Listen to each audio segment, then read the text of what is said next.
Okay, ladies and gentlemen, I think we're going to start. It's very nice to welcome you on discussion on digital divide. My name is Sanita Jemberg. I'll be moderating. The way how we are organizing this is we'll have 3 presentations. The first one will be Loveleen from Norway on digital divide in Norway. Then Juris from Latvia will present the project Connect Latvia. And then Finnur from Iceland will present their experiment with crowdsourcing democracy. Each of them will be speaking for 5 minutes, and after that we'll have an open discussion. Whoever wants to speak, just signal that you want to. So we can start with saying that we are sitting in a country with the 4th fastest internet in the world. But what does it mean? What do we do with it? Probably because in the Nordic countries, in UK, you can say more or less that access to internet is not the biggest issue anymore. The question is what we do with it and how we use it in society so no one is really left behind. Therefore, I'm very glad to give the floor to Loveleen Brenna from Norway about the Norwegian experience with digital divide. And at the end of each presentation, the presenters will answer questions on what are the biggest policy challenges and what are the lessons for others to do or not to do. So Loveleen, the floor is yours for 5 minutes. Thank you very much. My name is Loveleen. I am a managing director of my own company, Seema.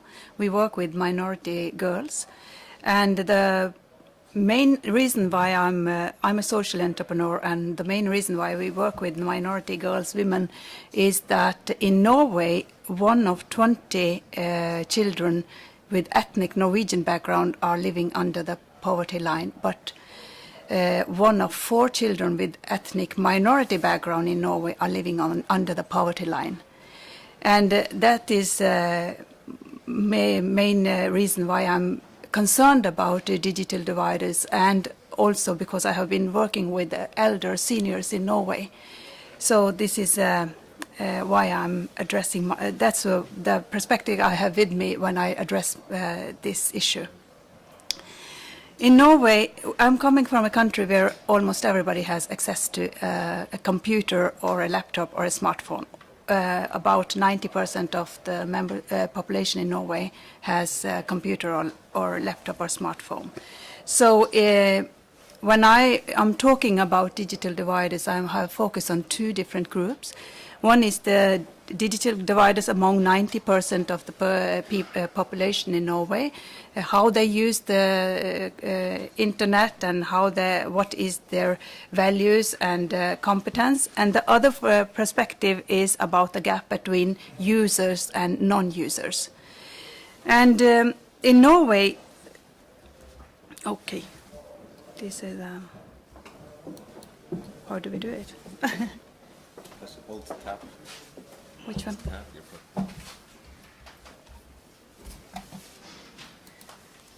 Thank you. This one. Yeah.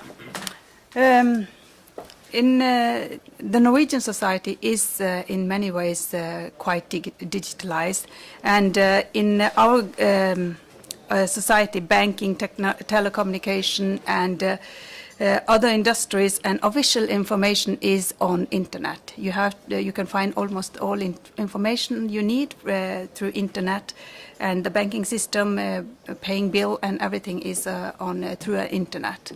And that's positive because that makes access to information much easier for us. But the challenge is how this information is written, how this information is expressed, and which alternatives are given to non-users are not. We are not aware of that as I wish we should have been. Most of the information on the internet or the development of these services are dependent on the developer's goodwill. If he is aware of the different groups in the society, if he or she is aware of the different needs in the society, or the developer's willingness to meet the different needs. So we need a policy there we can address give instructions to the developers that we have to have everybody in our focus when we develop information, websites, and so on, and different kind of tools. The first group is the 90% we are talking about. The digital divide is among this majority of the population in Norway is how they use internet, what kind of information they search for, what kind of games, computer games are the children playing, how much knowledge does parents have about the possibilities through the internet, and the fears and what the danger are the children exposed from. So there we have a big difference among the parents and the families, and not only in the families but also among teachers in Norway. The second group is non-users, the group who we can talk about whom have lack of competence to use internet or have no competence at all. And when I think about this group, I think about, for example, my mother. She is 67 years old. She is among one or two of these non-user groups. She is immigrant. She is immigrant woman. She can't speak. She can speak Norwegian, but she can't read Norwegian that good.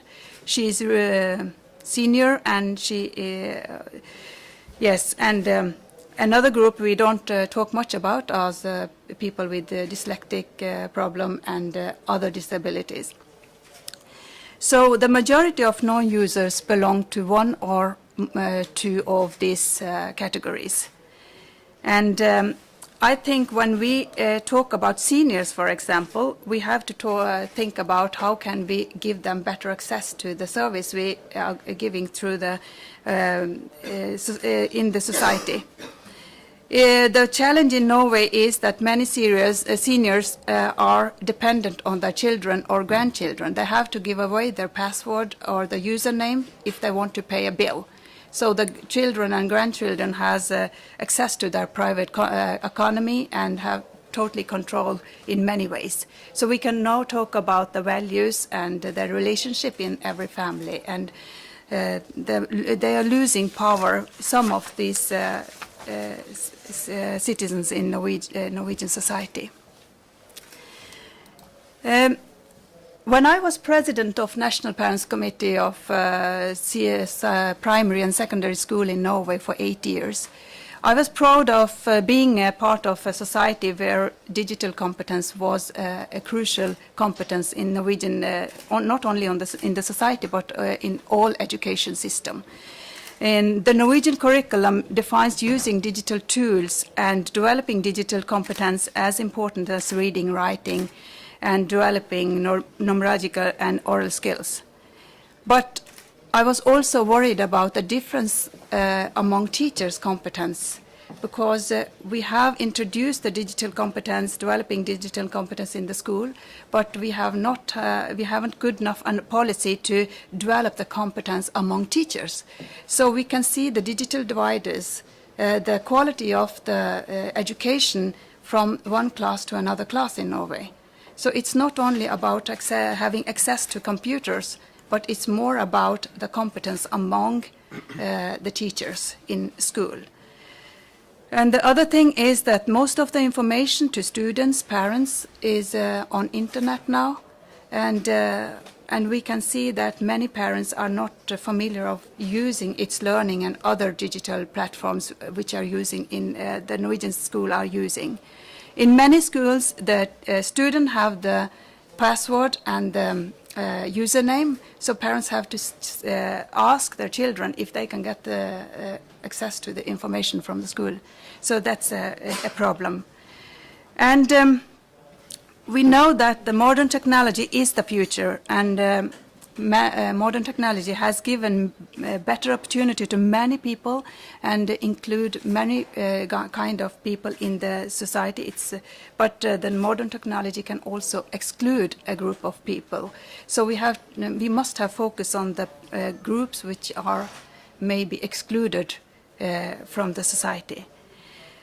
And I think to to close this gap among these user, non-users, and the differences among different competence you have in among these 90%, that we have to, first of all, be aware of the digital dividers in every country, and especially in Norway, because closing the digital gap is not only an individual's responsibility, it is also a social problem.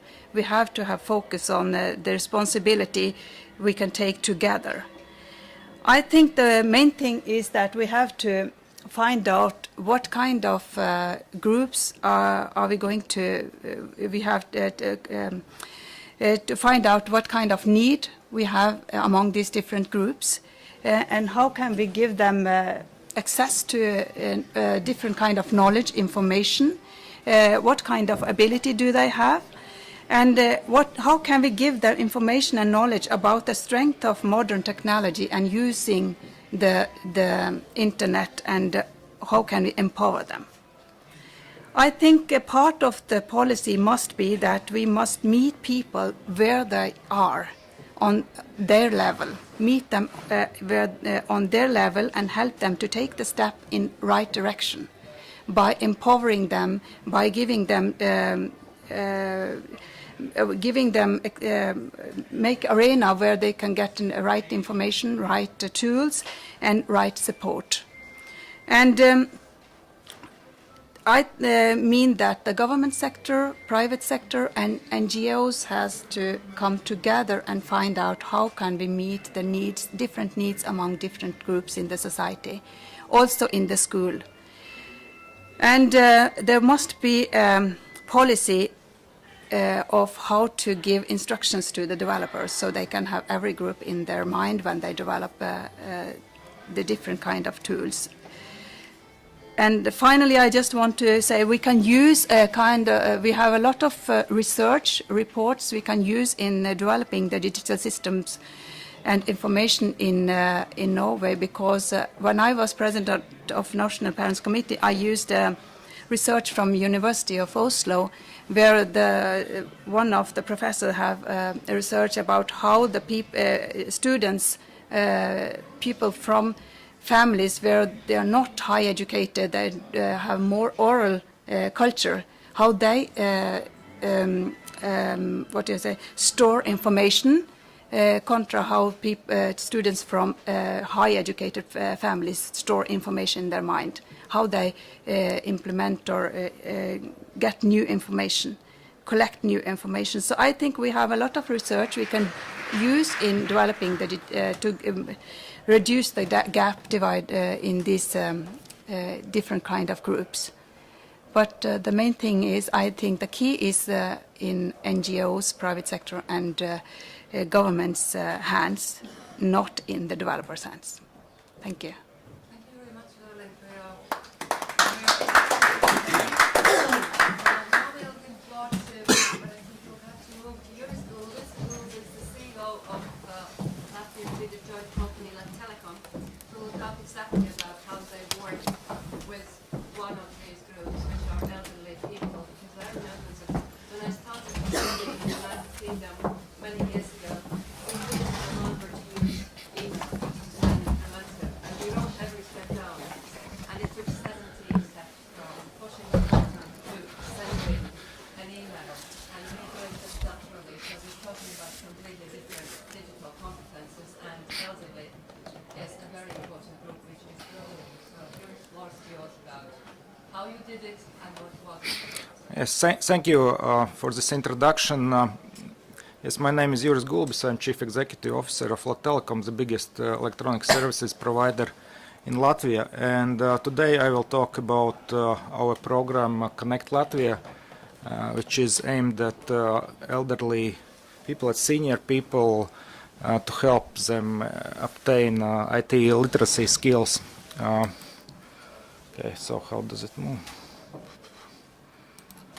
Okay, as we know, this is the fastest growing population segment in Europe. By the year 2060, we will have 2 people over the age of 65 for each working age person, and obviously these people will have to stay longer in the workforce and help us to sustain the economy. And this population group is obviously a big part of digital divide, because when we look at this group, 2/3 of people over the age of 55 in Latvia are lacking necessary IT literacy skills. Obviously, at the same time, as it was mentioned, Latvia is pretty advanced on the infrastructure side. We are number 4 in the world, yes, but in internet speed, but we are number 1 in Europe, in fact, because the other countries are in Asia. But at the same time, internet is used by 70% of population, and the biggest part of those which are not using are obviously the elderly people. Therefore, this is sort of precursor to all of our ideas about addressing with our lifelong learning program this specific target group. So what we did was a quite large project. We started this project in 2009 with various schemes and attempts to cover and to provide to cover a larger audience. But finally, in 2011, we found a way how to leverage and how to find partners to help us. And in 2011, we have covered 1,500 senior citizens, and during 2012, we have reached 6,600 senior citizens. And by 2018, when Latvia is celebrating 100 years of independence, we are aiming to cover 30,000 senior citizens with our IT skills program. How we did it, we have attracted a lot of partners. We have started obviously with government. We have involved the welfare ministry, Ministry of Education, and the biggest municipalities.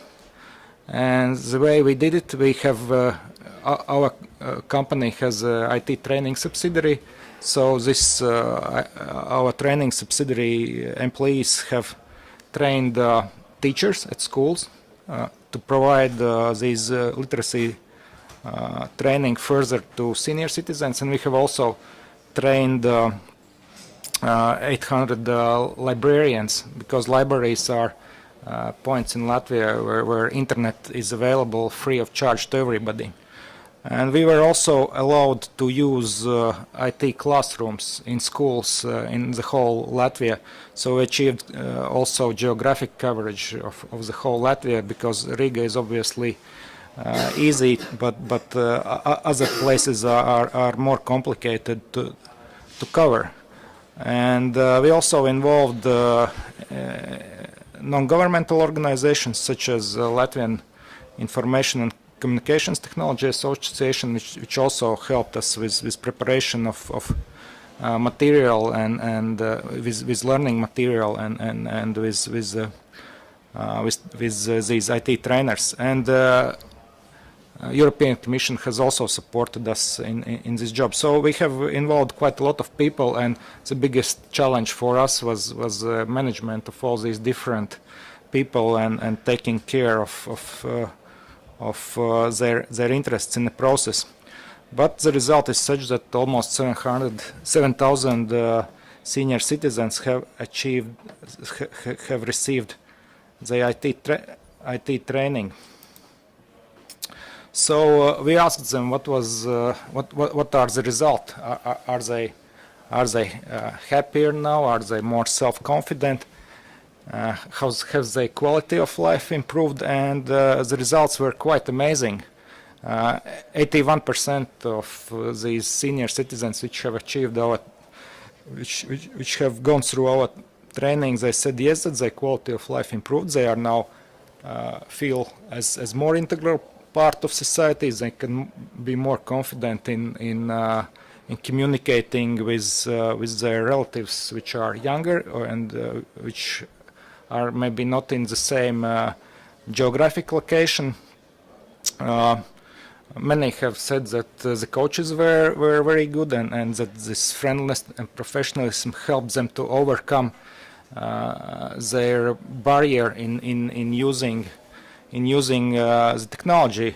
And in fact, I believe in all these comments, because the oldest person which went through this training was 94 years old lady, which is still pretty active, communicating with her friends all over the world. So I believe that this is a good program, and it's been successful, and it's very self-satisfying for myself and for our management team, where we see the result pretty quick with all these people being more self-confident and being better part of our society and being able for longer to contribute to the needs of society. And we have also received a number of awards. We have been noted by European Union, because last year was active aging and solidarity between generations year. We have received an award from them, from Swedish Business Award, and the Baltic PR Award as well. So yes, this is my story more or less. I think it's something which we will continue in future, and it's good thing that it's a good way of involving various generations in bridging digital divide.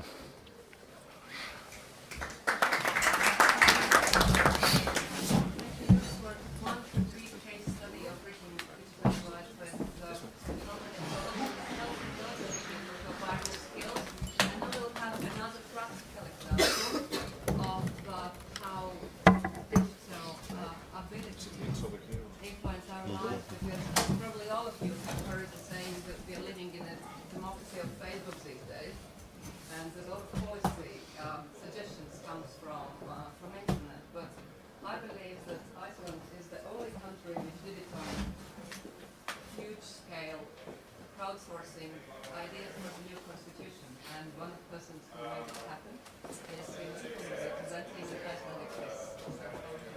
Thank you. Yes, my name is Finnur. Should I maybe use this one? Finnur. I am a computer scientist with an unhealthy interest in communities and online communities. I was fortunate enough to take part in this project as a technical officer. And I'm going to teach you how to write a constitution using the power of the internet in 5 minutes. So, if I just start out with the process, how do you kick off such a process? And first of all, you need to elect a prime minister like Johanna, who's interested in the matters of constitutions. And we had an old constitution that was handed down to us from the Danish people roughly 60 years ago. And it was time to review that. So, but the outset was to have it come from the people. So we wanted the source, it was supposed to be inspired by the nation. And we had a National Assembly meeting. We randomly selected 1,000 people from all over the country. So that was maybe in a sense an opportunity to bridge the digital divide. It was an offline event. Where we spent a whole day discussing what are we going to put in the constitution, how should it sound, etc. And got some really good feedback from there. Then we had an individual election where 500 people ran for the Constitution Council as individuals. We elected 25, and they had 4 months to come up with the bill. And as I said, I sat with them around the table like this, and we spent a few weeks just deciding how we're going to do this, how we're going to keep it as open and transparent as possible. And I got to suggest a few kind of digital projects related to that. But a bit more on the crowdsourcing event. So this was, as I said, there were 950 or 60 people that attended for a full day. And we used models. We actually communicated with IDEO and a few other innovative companies that specialize in crowdsourcing. And we came up with a mind map from that. The nation wanted it to be readable. They wanted more direct democracy.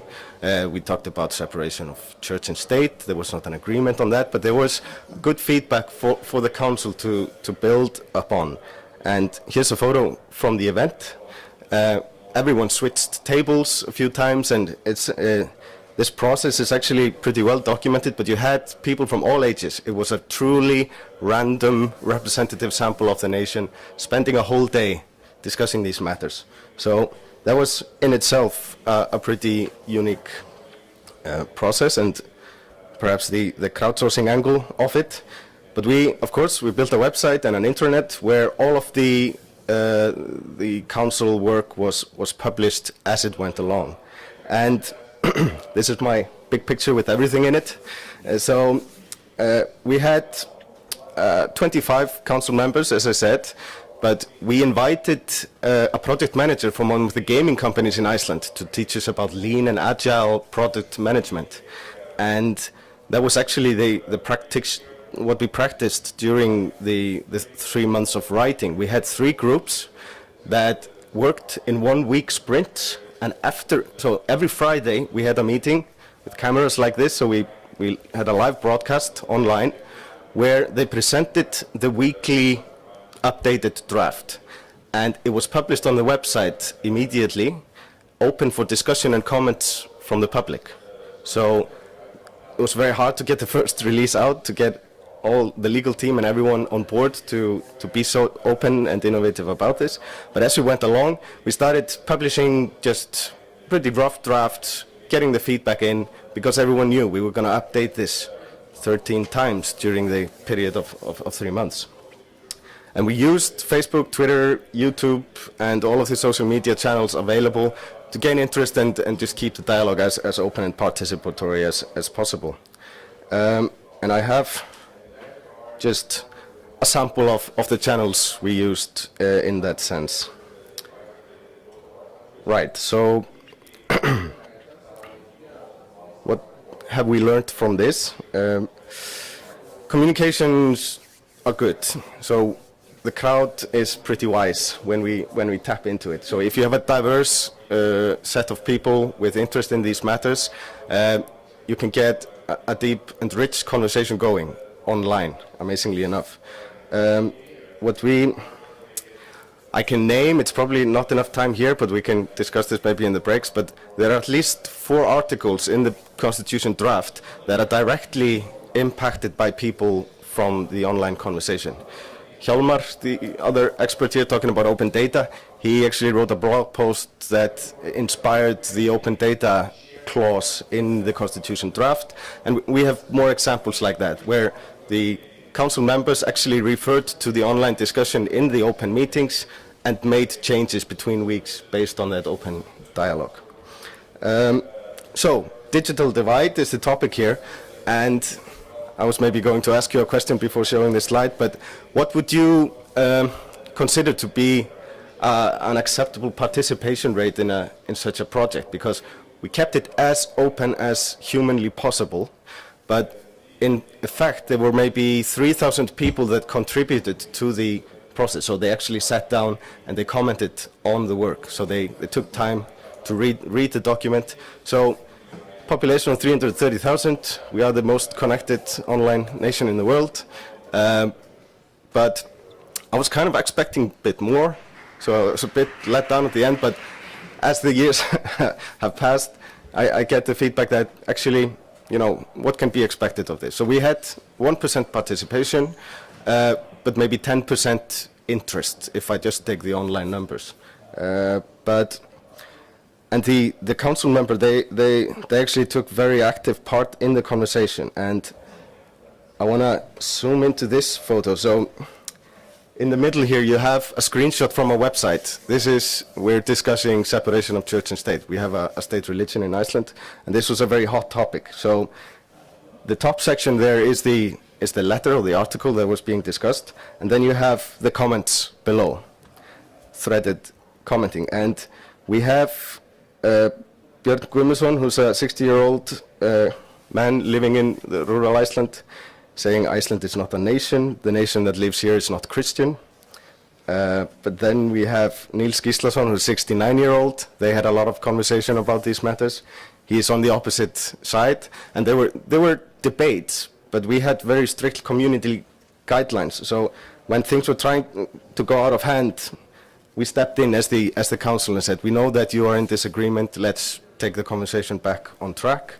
And you have teenagers saying, wow. And you have a 25-year-old university student posting polls saying, based on a last Capacent poll, we're 60% agnostic or whatever that was. And so this is just one page of many and just one conversation through one week. Just about done. Just a few numbers. I always get the question, what was the number rate and participation in this? And as I said, we had 40,000 visitors throughout the 3 active months of writing, 26,000 visits in the last month, 3,600 threads or conversations started. So under each thread you might have from 1 to 50 comments. So, and it was, we had 300 formal letters sent in that were discussed. We had 12,000 views on our YouTube channel where we summarized each meeting, and we had the council members present what they were discussing and talking about throughout. With regards to policy, we didn't have much. We were actually led to our own, as I said, we could make up our own work procedures as long as we stuck to the guidelines and we followed the kind of the general law of Iceland. But there was a lot of uptake, and because I didn't get all of my ideas accepted by the people that were planning it, but I got a lot of them through, and they were willing to, let me go a bit further and further every week. So we were actually building and developing this as we went along, and having a techie geek like me sit at the table with the people that were actually making the policies, etc., it enabled us to use the internet to I believe, its fullest potential. It would have been nice to have more time to go through this. We had 3 months to write a full document, but it was completed on time, under budget. I spent half of the budget allocated for IT on implementing this using open technology and the web. So that was a very quick overview of the Icelandic constitution process. I could speak about this for days, but we'll stop here. Thank you.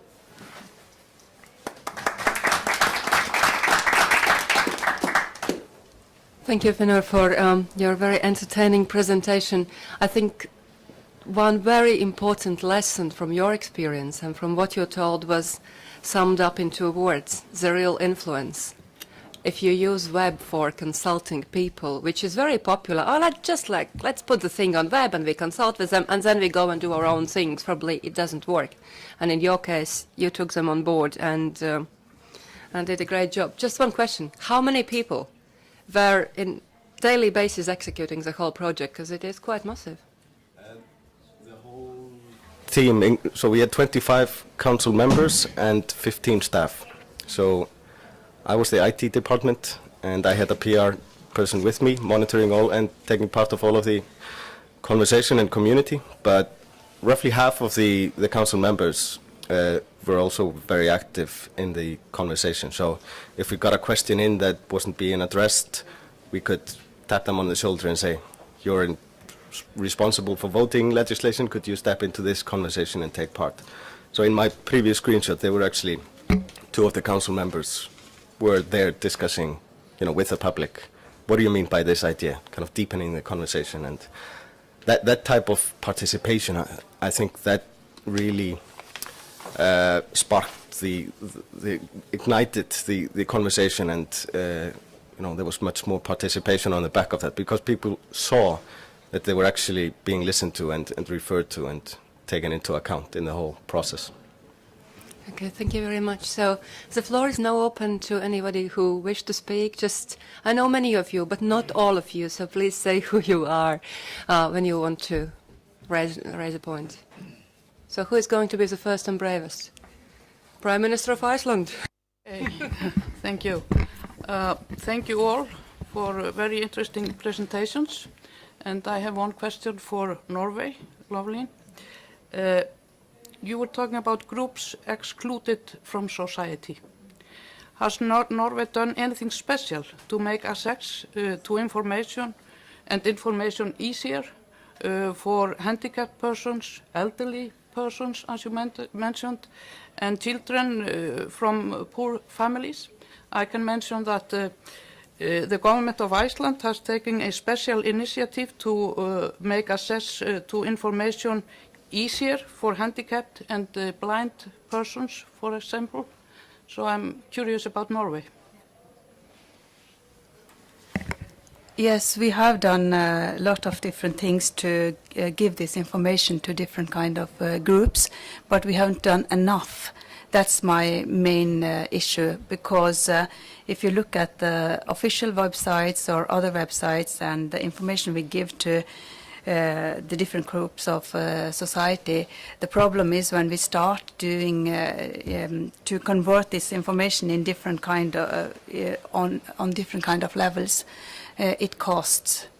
And many companies, many offices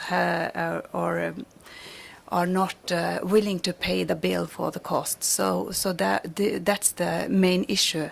We have a kind of policy from the government level, but it depends on each company. The problem is more on that level. And we have a report about the immigrants who has problem to get the right information, and this report shows that there's less willingness to interpret this information so everybody can get access to it. So we have a way to go, but we are on the way. Hi, my name's Tom Hume from the UK delegation and a company called IDEO, so enjoyed hearing that particularly. Just on this point of access, I wanted to just share a story in the UK, and I brought an item to show specifically. So I do some work with the Burberry Foundation, so Burberry, the fashion company, and we help disadvantaged youths understand digital. And a really important lesson for me was I asked a group of perhaps 40 disadvantaged youths the first question, how many of you have a smartphone? And the answer was 95%. I mean, the access was extraordinary. The second question I asked, how many of you use Facebook? And it was probably 85%, it was very high. And then I asked a final question which shocked me, and the question was, how many of you Google for things? How many of you Google? And the number was less than 50%. And it taught me a very important lesson, and that is access is not necessarily enough, particularly with these groups, and role models are particularly important. And there's a project in the UK which I'm very optimistic about at the moment. This is the Raspberry Pi. So this is a low-cost computer, $25. They're selling 150,000 a month of these. But there's a project to actually put these in schools in the UK. And I think it's interesting because it will move people away from established behaviours on a smartphone, where they only think the internet is for Facebook, to experiment. And Google has just agreed to actually put 15,000 of these into schools in the UK. I think it'd be a really interesting experiment for all of us to watch, to actually see whether we need to create some friction, almost a completely new experience, to have these kids think of technology in a new way. So my conclusion, and it shocked me, access is not everything. It's also about role models. I think that's an important point you made. And secondly, sometimes we might have to create new experiences to make them rethink their established behaviours. Just one question. What exactly can you do with that? You can do pretty much anything. I mean, this thing has more processing power than NASA did in 1969 when Lance Armstrong went on the moon. So I think we can safely say that it can be harnessed for meaningful stuff. Yes, please. Thank you, and big thanks. For very interesting interventions. I have two questions. First, there is an obvious correlation between education and access to internet. Do you have any research about the correlation between access and income? That is my first question. And my second one is that the digital economy requires more from us in terms of knowledge about privacy, security and rules regarding freedom of expression more than before. And this requires not only digital literacy but also digital wisdom from our citizens. So could you please elaborate, all of you maybe, about how to improve this wisdom without introducing some kind of censorship?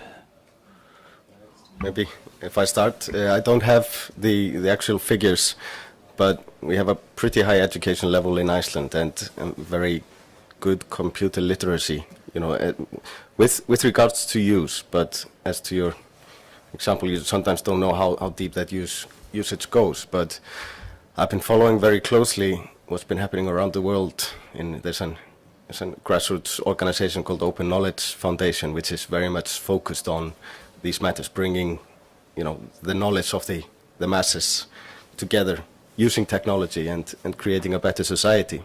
And there are cases, for instance, in Brazil, where they've been doing projects almost like here in Latvia, where they're going out to the poor neighborhoods on buses filled with computers and trainers. So when they're doing their budget plans, etc., they're doing this outreach project, which has meant that the participation is much higher than just turning it on the web.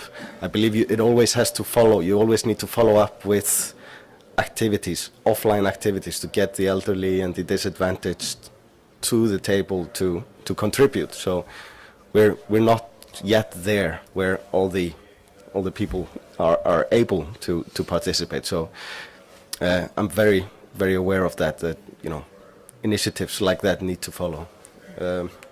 With regards to policy and legislation, I think that's the area that moves the slowest in this region. I'm currently working with the Ministry of Finance on opening financial data in Iceland, and the thing that takes the most time, that's just creating a license that can be used to grant everyone the access to use the data and gain revenue from it, etc. It's a license that we don't have, and all of the other pieces of the puzzle, you know, come together very quickly and, you know, in an agile manner. But once it comes to legislation and regulation, we could be a bit more nimble, I believe.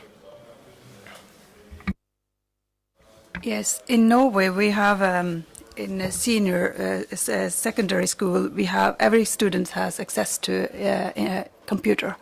It's complementary. So every student the school give a computer to every student. So that's a positive. And even in the daycare, we have now started to have computers for the small children. So it's a very positive development in Norway. And I'm not sure about the income correlation there, income and home, if you have computer or not. But when we talk about 90% of the Norwegian population has access to computer, so it's almost everybody. So the thing is, what I find is challenging is that recognizing that we have digital dividers in Norway. So some of the developer I talked with before I came to Riga, they said, yeah, but don't talk about the seniors. They are going away, pass away after some years, so that's not a problem. It wouldn't continue for the long term. So I think it's more about the attitude, and it's about the values, and I'm more worried about how we can reach the different groups by looking at them as equals. So I love this project you had in Latvia, so it was really good. So, yeah. Okay, I also see that there's bigger correlation on IT literacy is based on age group rather than income, because if you look at some of the rural areas, senior citizens which have a state pension are sort of more privileged from income side than some of the unemployed people. So it's not necessarily money, it's age which prevents people from benefiting from IT. And that's why we set up the program we did. In respect of of policy for IT security and as you call it IT wisdom. I think there is a lot of work to do in all countries because there aren't sufficient regulations on privacy. There aren't sufficient regulations on security, which should be binding for all of internet service providers. But at the same time, there must be a balance because if you put too much burden on the industry for taking care of the society as a whole, it's excessive cost and it might impact competitiveness of the industry. So there must be some balance between imposing some privacy and security rules on industry and freedom of things. I'll take a liberty of moderator if we talk about the good practices in elderly. There was a project in Latvia which was discussed in London 2 years ago, but not all of you were there. And one very important thing was digitalization of libraries. Bill Gates Foundation, together with Latvian government, made sure that internet is freely accessible in every library, because libraries in small communities is a community center where people come to socialize, and they teach librarians. And they helped then elderly and unemployed people, and it actually, as I've talked with them, and they say it decreased loneliness.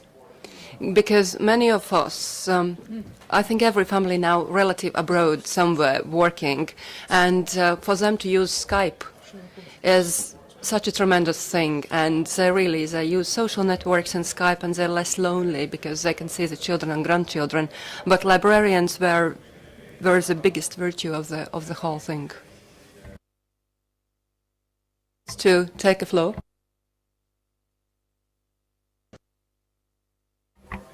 Would ask Finnur if this process regarding the constitution, do we have some other examples from similar project somewhere else in the world regarding legislation, not constitution necessarily, but have you seen some other examples like this, and could you see this process being used to adopt in other processes regarding legislation, and what would you change? What was the best in it you can take to other nations in their lawmaking processes? Yeah, so a few questions in there. I've been following very closely what's been happening, and I've had the opportunity, for instance, to work with Egypt and Libya, and there are a few others that are in the process of rewriting their constitution. Egypt worked with Google on creating, it wasn't their main site, but they built like a community site alongside their official site, so they weren't maybe as active in using the ideas from the public in the site, but they got instantaneous feedback on the articles. They had a like and a dislike button for every article, and the one with the highest dislikes was the one regarding religion, which sparked, so it was used quite, in a large scale there as well. Finland has been implementing like a system where petitions go to the parliament when they reach a certain number, and EU has the European Citizens Initiative. We put a similar clause in the Icelandic bill where a certain number of people can put an item on the agenda. So from a governmental management, White House has a petition site like that as well. So where I would like to go in the future is that we have many of these kind of low commitment, like and dislike type of crowdsourcing sites. So it requires little of the user, but instead you get more feedback. But the quality is not perhaps of the same consistency. So we were actually discussing there, the technology is moving along, and we have in the city of Reykjavik, there's an example where they allocate a part of the budget based on ideas that come from the public. So you can suggest an idea and it's supported, or it's discussed to a pretty high detail level. So what I would like to see are focus groups. So one of the things I would change in our current process is because we publish the whole document every week, it meant that someone coming in month 2 might be having the conversation we were having a few weeks back. So we were maybe doing a bit of repetition. And what I would have changed is I would have kept the discussion based on themes rather than actual chapters in the document, so that you could have a group on human rights and a group on IT and a group on, religion, and they could deepen the conversation throughout the whole process. We were kind of, it's like a sawtooth process rather than going deeper and deeper into the conversation. So having themes of experts and have a government. I mean, in a small country like Iceland, we've got 63 members of parliament, and just the sheer number of experts in the country is limited by our head count. So if you could open up the process so that a member of parliament would post an idea rather than a bill. So if you would start the engagement earlier and say, I would like to suggest we do this, and post that maybe to a group of specialists, but also individuals with interest, you could kind of mature the idea much further before you take it into the official channels of government. That's an area I would really like to see develop faster. So related experience, I founded a platform called OpenIDEO, which is an open innovation platform. So we're 50,000 people, 160 countries. We run full-length challenges on there. We ran one for the European Union last year on how Europe might be more competitive for technology startups. Some of the things that I think we learned, and it was interesting how many sort of learnings we share, but one of them is, and this addresses the digital divide point, I think, it's really important that we don't just think of the responsibility with technologists, it's also with product and platform designers. And our job is to design these platforms not just to be accessible, but to actually motivate people to participate. And the way we do that is we, for example, ensure that all of the contributions to our site have some sort of visual component, because it's more accessible. If someone is dyslexic or for any other reason, it's important to draw them in with that. And then we design for very different motivations. Some people participate because they want to show their intelligence. Some people participate because they want a sense of community. And we design for full ranges of units of engagement for each of those. So it's very early days. I think we still have much to learn, but we're learning that actually you want to have an easy hook where someone applauds content, then they might comment, then they might create content. And so we're trying to design for this deepening of involvement. Thank you. My name is Rain Laane. I'm from Estonia, representing Estonian ICT Association. Just a quick comment about recent things in Estonia. We are debating these e-democracy things, a lot of using like Facebook and Twitter. You might know that our president is well known in Twitter, debating with some US analyst, and I know that in Latvia there are more followers of Estonian president than from Estonia. Another topic beside this e-democracy, how things are developed much faster. Right now there is a hot topic, who will be the next police chief in Estonia, and this is debated very widely using all kind of channels, and it has impact for the politicians. So that should be taken really carefully. Two other points which we are doing in the ICT world or area in Estonia is how to connect Europe, because we are widely using digital signature. Our e-health system, we are using digital prescriptions. And if guys from the Nordic and UK are coming to our country, we would like to offer them the same services. If you need some medicine from the pharmacy store, then I believe in the nearest future you just call to your home doctor, and using the internet there will be connection between our countries, and you can go and get the medicine which you need. So e-health, digital signature, these are things which we can do commonly, taking like country by country, and let's connect our system. because there is an interoperability and it's easy. Let's make these projects happen. Thank you. So that Gatis wants to have a floor as well. My name is Gatis Bašbauers. I'm from Riga Technical University. I would like to look at a little bit another dimension of digital divide.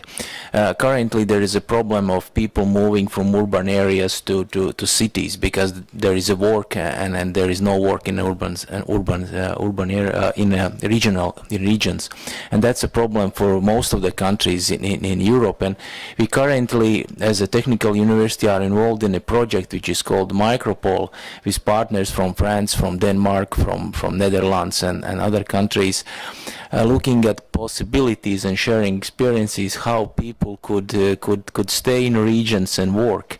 And here IT platforms are very important.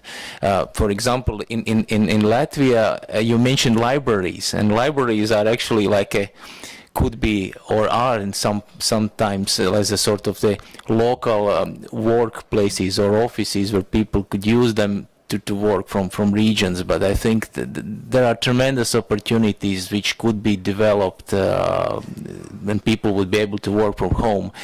And it also regarding higher education, as we know that now currently more and more e-courses and lectures are offered. So I think that there will be a whole shift in society, maybe that based on IT, which will also will maybe put some technological demands and also involvement of population in these opportunities. Thank you. Thank you. I switched off my phone so no one can ring and say we've run out of time. But they've found another ways how to say it. Thank you all very much for very fruitful, very interesting discussion on several aspects. We had to leave out, unfortunately, education, which I would have loved to talk about because that is one potential for digital divide. And as recently one teacher said, you know, compared to your children, you're old Nokia and they are iPhone 6.0, and I think that's true, so we'll all have to learn. They're very good ideas from you. Thank you all, and I hope you enjoyed it.